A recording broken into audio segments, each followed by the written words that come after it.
The Centurion, who fought on his own against the Praetorian Guard. As the Praetorian Guard closed in, the lone Centurion stood his ground, determined to protect what he believed was right. This is the story of the Centurion, who dared to fight against the powerful elite Roman soldiers alone. Hello, and welcome back to the Abandoned Archaeologist, the channel to learn all about ancient archaeological findings. Today we will explore the incredible story of the Centurion who fought on his own against the Praetorian Guard.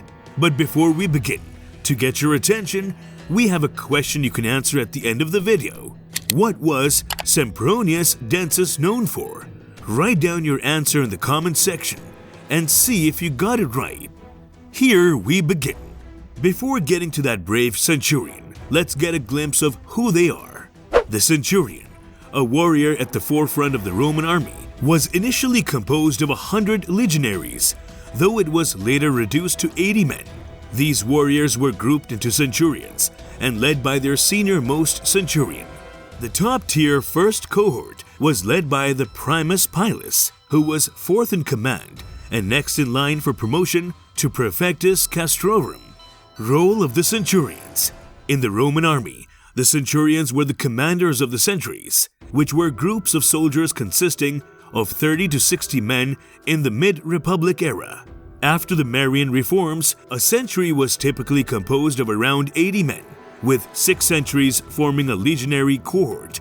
These numbers were further manipulated by generals and emperors, with Julius Caesar making the first cohort of 5 double-strength centuries. Centurions were paid a much higher rate than the average legionary and were often respected veterans who worked as landlords for former soldiers. As they rose in seniority, centurions commanded centuries with higher precedence until commanding the senior century and the whole cohort. The best centurions were promoted to the first cohort, known as the Primi Ordines, commanding one of the cohort's 5 centuries and taking on a staff role.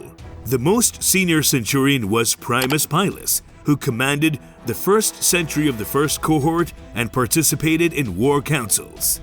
Centurions could be elected, appointed by the Senate, or promoted from the ranks for various reasons, including displays of valor. They were held personally responsible for the training and discipline of the legionaries under their command and had a reputation for dealing with harsh punishment.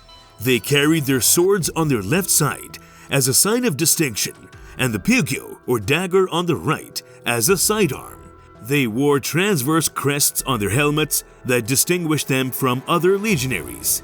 Centurions often held important social status and powerful positions in society. On retirement, they could be eligible for employment as lictors. Seniority of Centurions. Centurions have been an integral part of the Roman army since ancient times. Each century was led by a centurion, whose seniority within the cohort and legion was determined by the position of the century they were in charge of. Centurions started by leading junior centuries before being promoted to lead more senior ones. However, promotions were not easy to come by, and many centurions never made it to leading a first cohort. Promotions usually came with experience or length of service, but for those who showed exceptional bravery during battle, there was an opportunity to be promoted several grades at once.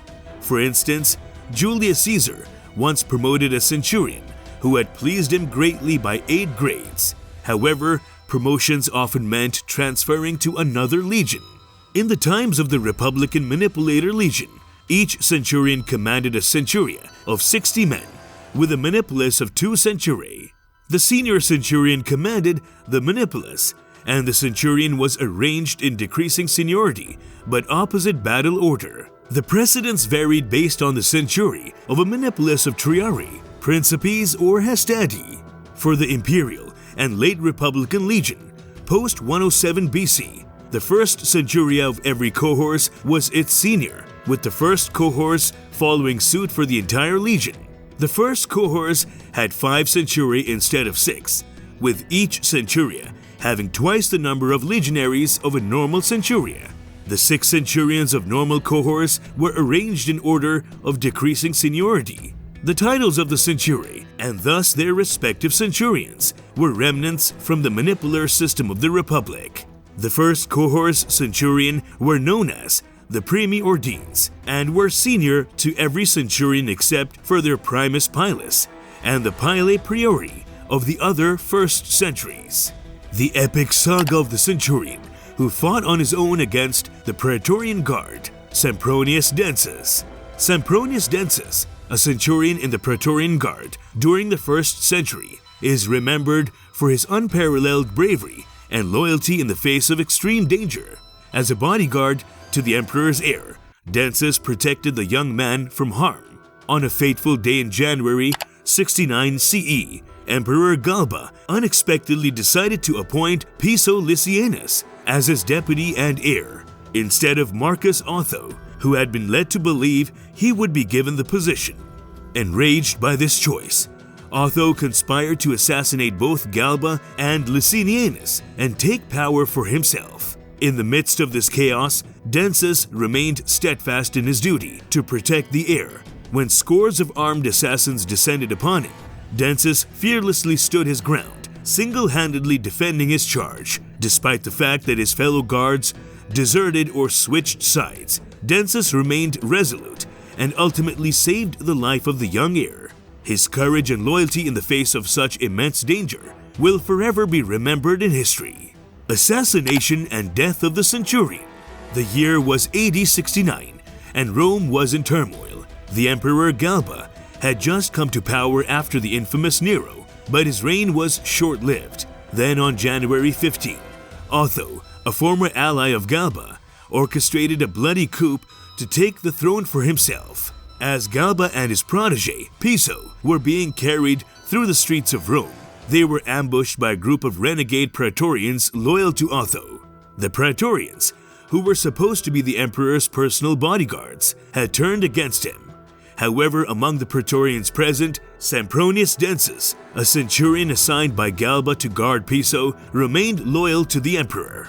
As the chaos erupted around him, Sempronius stood firm, protecting Piso as best as he could, while the other Praetorians joined in the attack or fled. Sempronius valiantly defended Galba and Piso, first remonstrating with the assassins and then fighting them with all his might. Despite facing overwhelming odds, he refused to back down, determined to protect his emperor and his charge.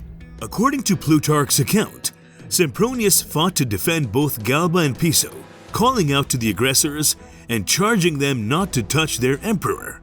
Armed with only his switch of the vine, with which the centurions correct the soldiers when disorderly, Sempronius fought with all his might. He held off the attackers for a long time, but he was eventually brought down, his legs cut out from under him.